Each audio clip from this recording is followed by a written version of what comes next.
Hello everybody and welcome to the patch 12.6 patch notes. Just to give you guys some impression for how amazing this video will be. I saw these patch notes on my phone when I woke up, and I was kind of tired and I already had a headache, and I was reading the patch notes on my phone in bed, and my thoughts were, oh no. So that should give you about an impression of what we're about to see. We've got some good energy today, and as always with the Angrily reviewing, I don't know if we're going to still call it the Angrily reviewing, but we are going to review this patch because it is terrible. It does nothing, and it still sucks in everything it's doing. Let's read the intro. Squad up for patch 12.6. Anime Squad, that is. That's their new, anime skin line that they're doing. It's been a hot minute since the mid-patch 12.5 balances, so there's a lot in store this week. No, there's not. There's not a lot in store this week. I have no idea why they said that. In addition to some spunky new sci-fi skins, we have buffs and nerfs galore. No, they don't. You can, okay, this is why this blew my mind. If you look, this is like crazy gaslighting. Let me explain. If you scroll down one page, you see there are 6 buffs and nerfs. Only 6. So we have buffs and nerfs galore. There's a lot in store. What? Right here you can see that's a lie. A set of adjustments to Rengar and systemic changes to sustain items and runes. When they say systemic changes, they mean nerfs. They mean they're just nerfing them. They're trying to be polite and saying, no, they're nerfing them. They're just straight up nerfing them. Why do they lie about this shit all the time? Riot, why do you do that? Why can't you just say we're nerfing lifesteal? Phase 1 of the, okay, they're doing the Mythic content overhaul. I don't do skins or stuff like that. Like, I do little reviews at the end, but I'm gonna be dead honest. I'm not a whale. I don't really know how this system works. I'm sure someone else could explain it better than me, and me trying to explain it would be a waste of my time because I don't even understand it myself. Okay, so I couldn't really be even that good at explaining it. So let's go through. The first up we have is Azir. Let's explain this one. This is a terrible change. Awful in every way. One of the worst changes I've ever seen in my life. Why? Because it buffs Azir. I'm going to show you guys Azir. Imagine this line is balanced, and over it is overpowered and under it is underpowered, right? Here's Azir. He goes directly overpowered, underpowered, overpowered, underpowered. He never spends any time at balanced, ever. Every change brings him immediately to overpowered, underpowered, overpowered, underpowered. That's all that happens. All he does, yeah, I'm looking up the patch notes right now. This must be one of the most patched champions in League of Legends, because every season he gets multiple buffs and nerfs. I mean, last season he got 1, 2, 3 buffs and nerfs. Wow, okay, the season before that, 1, 2, 3. Every season. There are some champions who never, ever get a change. Ever. Like, you got some champions who go entire seasons of being bad. You got some champions like Olaf, they give them one buff and they're like, we did our best. Then you got Azir and they're like, oh no, he's overpowered, we need to nerf him. Oh no, now he's underpowered, we need to buff him. Oh no, now he's overpowered. And that's all they do. They just do that forever and ever and ever. Stop. Just stop putting attention to Azir. We know what's gonna happen. It's pretty obvious. Everybody knows. Is it a mystery? No, we all understand what's gonna happen. Oh, you gave him 13 more health per level? Now he's got one of the highest health pools at level 18? Gee, I wonder what's going to happen in competitive play. Can anyone think of it? Can anyone think of what will happen when the champion whose only weakness is assassins gets 200 more health at level 18 and starts becoming way more difficult to assassinate? I wonder what will happen. It's a mystery. Here's an idea. Why not take all this that you've done on Azir, take it from like the past 3 years, do nothing, leave him underpowered, done. Done. You just leave him underpowered. Then you use that time and you give him an actual rework so he doesn't exist as this hyper-scaling, mobile, tanky, assassin, poke, kite, mage thing. That would be a good idea. Darius. What we're seeing on Darius is a forced 50% win rate change. They are not fixing any of Darius's issues. Instead, they're running right past the issues and just trying to force him up to a higher win rate. Let me explain here. This change, buffing Darius's ult damage, will not in any way affect his bad matchups. It won't help him against Jace, it won't help him against Quinn. Instead, it will help him against the champions he already does good against. Is that a good idea? No, that is not a good idea. Because now he still loses to Jace, but now he beats Garen and such even harder. Is that fair to Garen? No. So this just enforces counterpick meta, which we all hate except for Riot. I don't know why Riot seems to think counterpick meta is a good idea. Everyone except Riot hates counterpick meta. It pushes counterpick meta. It pushes good matchup, bad matchup. It pushes looking in champion select and being like, oh, I'm against that champion. I guess I lose. It's a dumb change. Address the issues. If you're 48% win rate against Jace and 52% win rate against Garen, and I'm just throwing those numbers out, your overall win rate will be about 50%. Now, there's a lot of nuance that goes into this, but that would be the idea, right? If you're 55% win rate against Garen and 45% against Jace, your win rate will still come down to 50%. Is that good? No, that is bad. It's not good to have champions that are extremely good against some champions and extremely bad against others. They should have done a change addressing that, not just doing, oh, let's just increase his win rate by making the number higher. And that's the thing. You're telling me these people who are paid probably 6 digits, very likely 6 digits in California, these people who are paid hundreds of thousands of dollars, the best they could come up with was, Darius need buff. What should do? Make ult higher. Like, that's it. That's all they could do. That's it. I mean, come on. Hecarim. Here's what blows my mind about Hecarim. Okay, I'm actually going to explain this one to you. Riot came out, and let me look this up here. Riot came out, and they said, hey guys, we're going to make Turbo Chem Tank really good on Hecarim.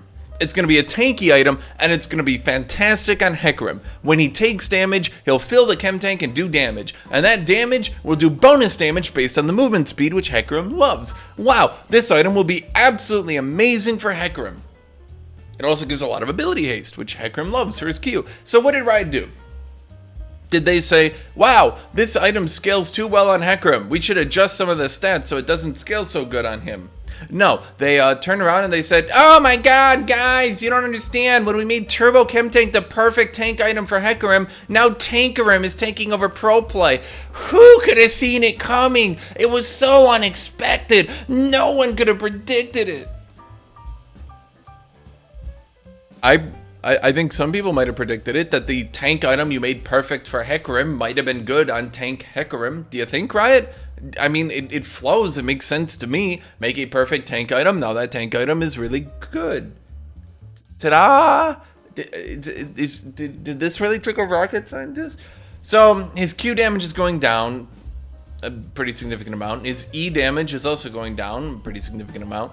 Hecarim is losing a ka-chunka hunka kunka damage. I don't know. I don't even know what I said. Chahunka kunka hunka kunka.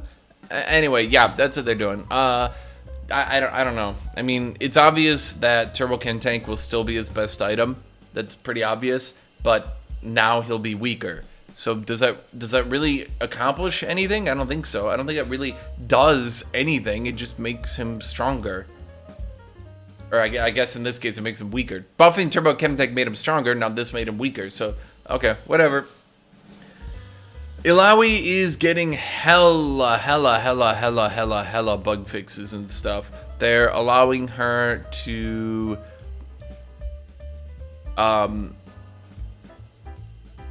basically, I'm not gonna go through all of them.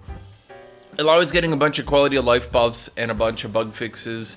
There's no longer a delay on her tentacles slamming people, which I'm gonna be honest, actually benefits me, because I would kind of pay attention to when her tentacles were slamming, and when they randomly just slammed because there was this janky delay, that would always typically hit me, because I'd dodge out of the way when she W'd me, then I'd turn back, and then a random tentacle would hit me again, and I'd be like, what?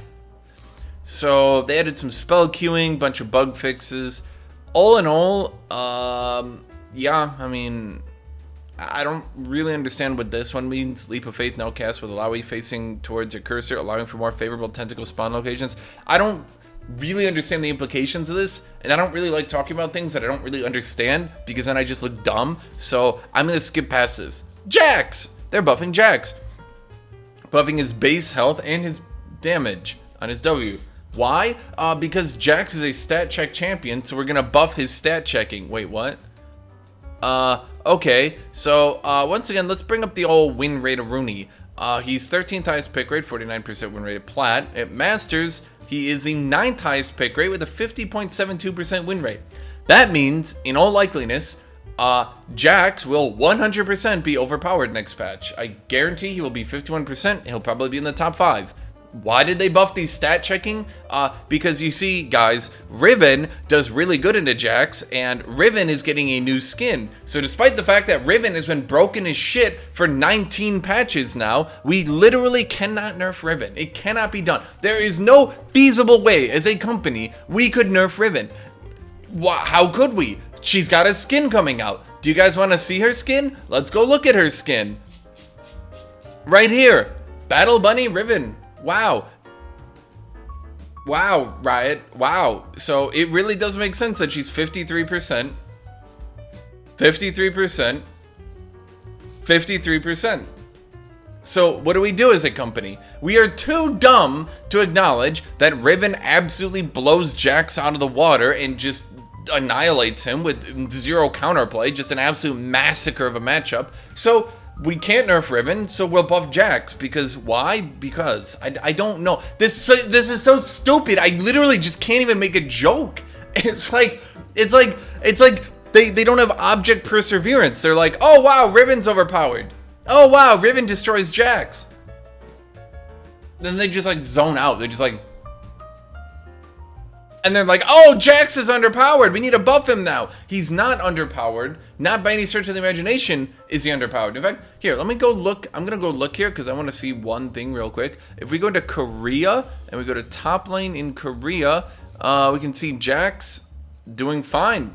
Perfectly fine counter pick at 13th highest pick rate, which is weird because Jax is a counter pick, right? You have balanced him that way. You have said he is a counter pick. And he is counterpicking people, and now you're saying, oh no, now he needs to be a bigger stat check so he counterpicks even harder. Oh great! So we have 2 changes now. We have Darius and we have Jax. Champions whose issues aren't being addressed. They're not doing better into the champions that they're doing bad against. They're just now doing better into the champions that they were already doing good against.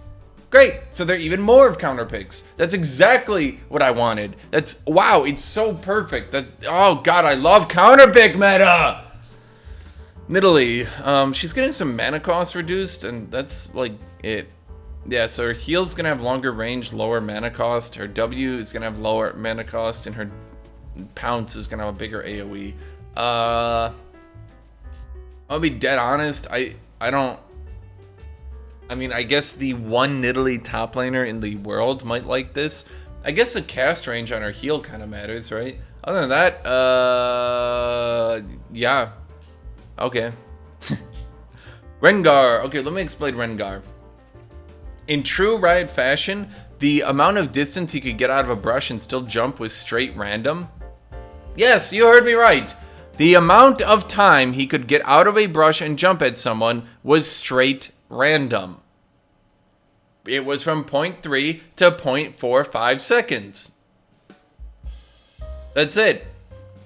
So they increased the range on leap, made it 0.35 flat, so now he always gets the good jump range, which is fantastic. Yeah, that definitely won't get him nerfed. Of course not. Of course. Why would increasing his jump range? Because sometimes he random a longer jump. Obviously, if you have variance, and sometimes he gets a good jump and sometimes he doesn't, then what you should do is always make him get consistently the good jump and then pretend that won't buff him.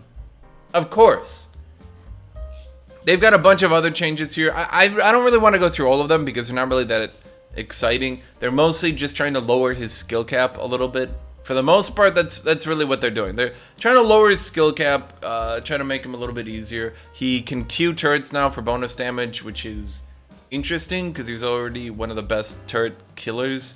I suspect he will get nerfed, obviously. The biggest change here, his Q now always crits. So like when he does his Q, it will always crit. That's what I just said, but it means that each critical strike chance increases the damage on his Q rather than increasing the chance for it to crit. So if you get 20% crit, you get 20% more damage. Well, I mean, it's not that exact. I think it's 13% more damage. Either way, the more crit you have, the more damage it does, not the more crit chance. Basically, they took the change that should have been applied to Gangplank 10 years ago and gave it to Rengar. Yeah. So crit Rengar is now more consistent, less RNG, but in return, it does less damage when it does crit. And Gangplank has been wanting this change for 10 years. Riot, just give it to Gangplank! That's about it for Rengar. Tryndamere. Tryndamere is getting a nerf, I guess. His ultimate cooldown is going from 110 to 90 to 130 to 90. I'm assuming the intent here is to try to force Tryndamere players to actually level up their ultimate.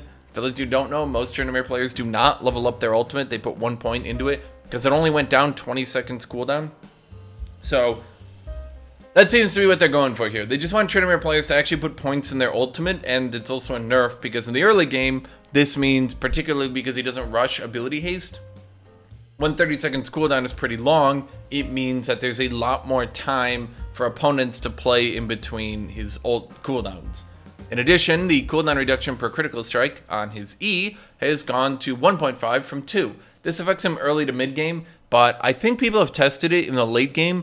It's still 2 autos and you can E. So in the late game, once he gets his Navari Quickblade, it will go E, auto, E, auto, and then it'll be E, auto, E, auto. Literally no change. But in the early to mid game, this does impact you. So basically, Tryndamere's early game has received not a huge nerf, but a little bit of a nerf. What I find amazing about this, his kit scales too well with ability haste. Oh, well, okay. Actually, here's the thing. There was another champion, literally last patch, whose kit, quote, scaled too well with ability haste. I'm gonna go find it real quick here. So, here's Master Yi. Now, you might notice Master Yi got it. So, cooldown reduction now scales down. I should say ability haste now scales down how much cooldown reduction he gets per auto attack. Why didn't they do that for Tryndamere? Why not do that change for Tryndamere, Riot? Why not make it the literal same change you did last patch for Master Yi, but on Tryndamere? Why force Tryndamere into builds that effectively require him to stack ability haste? You nerfed how good it is, but the thing is, you also nerfed builds that don't stack ability haste. It would be so easy to be like, if you get 50% ability haste, you get 50% less cooldown reduction from critting. That's it. That's literally what you did to Master Yi. Why not do it to Tryndamere? It makes so much sense. It's ridiculous. Items. Okay, so remember way up here, they said systemic changes to sustain items and runes. Okay, it's nerfs, and I don't know who the hell they're kidding. Ravenous Hunter is gone. Ravenous Hunter is 100% removed. That's not... What?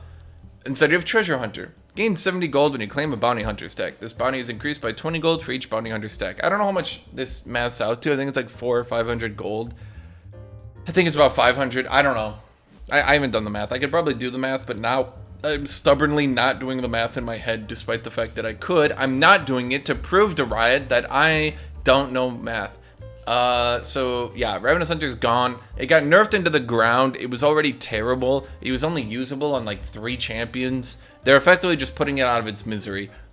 Because, just as an idea, instead of nerfing Yasuo and Yone to have more of their damage count as AoE, particularly their Q, instead of doing some nerf like Samira where they get less of lifesteal on their abilities, they would rather just literally remove an entire rune from the game. Now, I want to be clear here. This now means that Riot has buffed damage with the Bruiser item update, and they are nerfing sustain with no changes to damage in sight. So when was that? We're in March. So 4 months ago, they promised they were looking into lowering damage. And since then, damage has gone up and lifesteal is going down. So Fleet Footwork got nerfed, which I'm actually amazed by. I don't think anyone considered this overpowered at all. I do not understand at all who thought this was overpowered at all. I literally, for the life of me, I cannot comprehend anyone at Riot thinking this is overpowered. But okay, Legend Bloodline. This one is actually an adjustment. So instead of 9% lifesteal, you now get 6%, but in return, you get 100 HP when you max it out. That is actually kind of fair, because 3% lifesteal, particularly when you were healing debuffed or things like that, would basically never be able to get to 100 HP.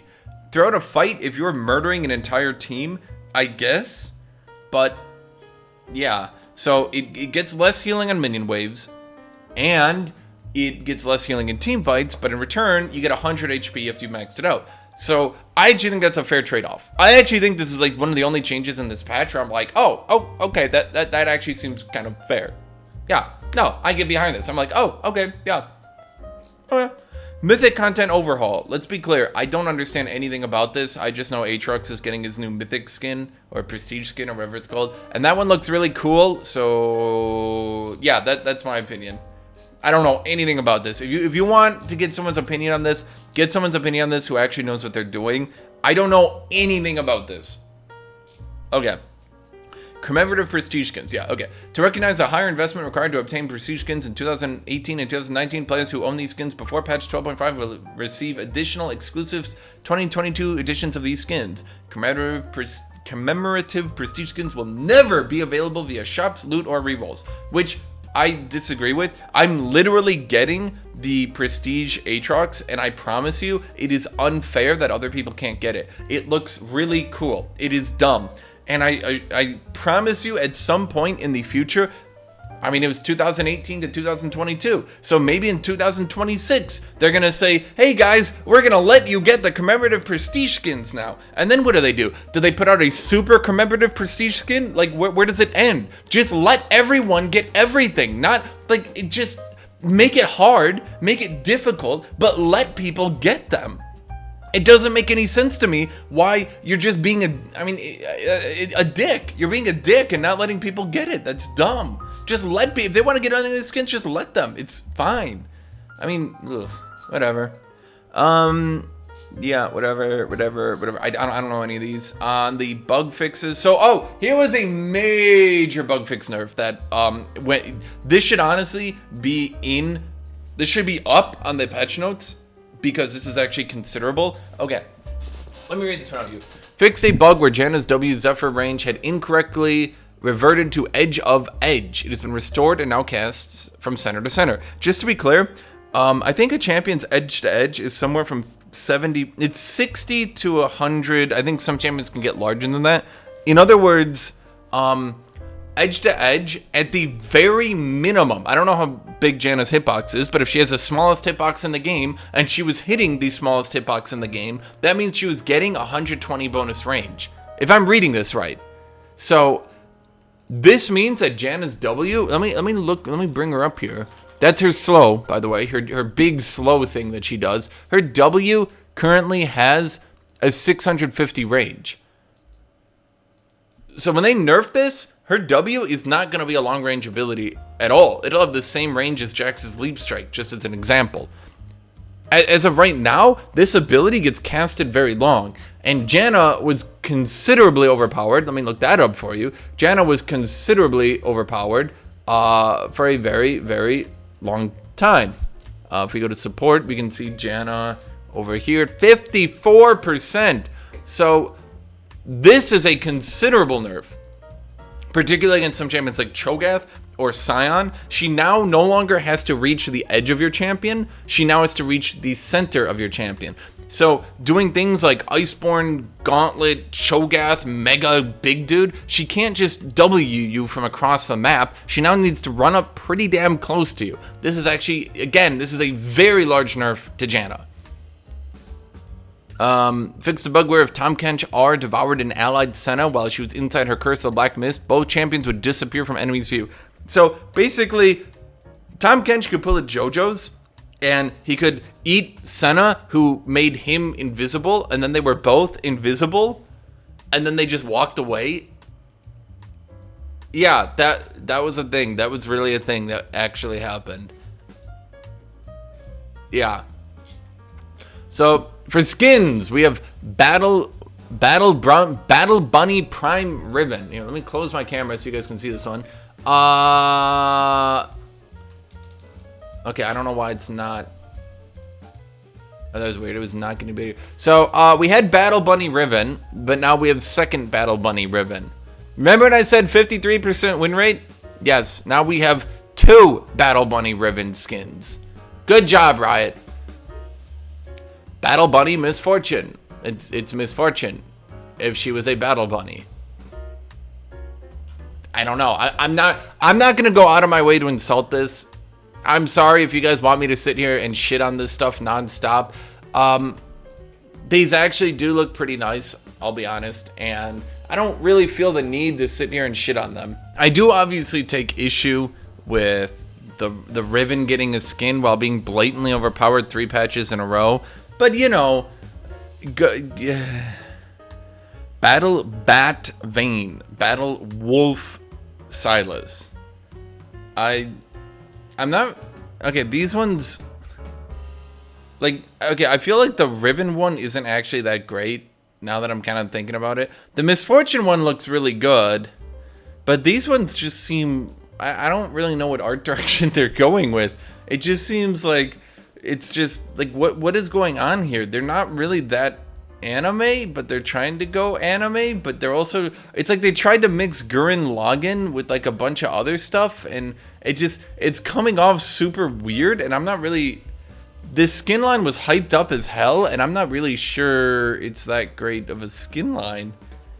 Okay, here's a Jinx skin.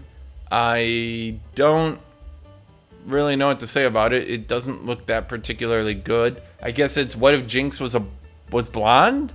I guess I'm not really sure about this one. Here's Prestige Jinx, which looks bad. That hair color is bad. I'm not. What is? I don't like. There's no. I don't know. Am I okay? I'm gonna say it. There doesn't seem to be any heart to this skin line. I'm not really sure what it's going for. What? It's like kind of robotic anime, but they also want to make sure they're still in skin-tight bodysuits. Misfortune is the only one that actually seems to have like a direction, like a cool look and coloring and all that. Like what is going on with Riven? It's like yellow and green and white and weirdness. It's like a bunny, but they're also got this weird coat, and they're trying to do like mecha, but like a skin-tight bodysuit. Like then you got these ones, which are even more confused. I'm honestly not sure what they're going for. I'm sorry. Am I old? I don't get it. I don't get it. Is this? I don't get it. I truly, I don't see the appeal at all. It's just like, it's kind of cool, I guess. Now this one blatantly looks better than the Prestige. Sorry to say, this one actually looks good. This one, I like the coloring on this one at least, but once again, why would I choose this over her other skins? What does it do that's so cool? Maybe I'm not seeing it. Maybe I'll go look down here. Okay, so the Misfortune one does look pretty good in game still. It's got some nice chromas. I mean, although even if I see it in game though, the Misfortune one, it doesn't really have any heart to it. Am I crazy? Am I being insane? I don't, like, what's it supposed to be? Battle Bunny Riven. It's Riven. It doesn't even look that well made. Her head looks so weird. It just, what is this supposed to be? It just looks like an outfit. I don't get it. Am I going mad? Here's Vayne. Oh, be honest, Vayne's not that bad in game. At least it's unique, kind of cool. That one looks nice. That one looks nice. But like, what? I don't. Battle Wolf Silas. Why would I ever choose this one? I don't get it. There's what? Battle Cat Jinx. Okay, now that I see this one in game, this is probably my favorite, because at the very least they're going with like an anime kind of sci-fi mech aesthetic thing going on here. So at least with this one, I can see the difference. I can see visually it is different from other skins that Jinx has. Ashen Knight. Well, that one looks really good. I mean, obviously we knew Ashen Knight Pike was going to be good, because that's just a well-made skin. Nothing to say about that one. And the Ember Woken looks pretty cool. I mean, both of them look cool, but I kind of, well, but like this one, I don't get it. I don't get it. Like, what? It doesn't make any sense to me. You kept a champion this overpowered to release this mediocre of a skin? The Misfortune one is kind of okay, but they don't really play up the sci-fi enough, do they? It just kind of looks like... the art doesn't look bad. God, am I complaining too much about this? The art doesn't look that bad, but then you look at it in-game and it's like... Is this why they downplayed this skin line this much before launching? Because they knew it was just so mediocre? I don't know, man. And then Silas is the worst of the bunch. I don't even know what's going on here. Why would I use this skin? What does this skin do? It just looks weird. Like there's no direction. And that's it. That's the entire patch. So thank you all for watching. As a special reminder, make sure to like, make sure to subscribe, make sure to leave a comment down below. And as always, special shout out to my Patreon supporters. You guys are fantastic. You can join my Patreon. The link is in the description. Doing so helps me immensely. Additionally, thank you to all my YouTube members and everyone else. Thank you all for watching. Thank you all for being here. I hope you all have a great rest of your day. Bye-bye, everybody.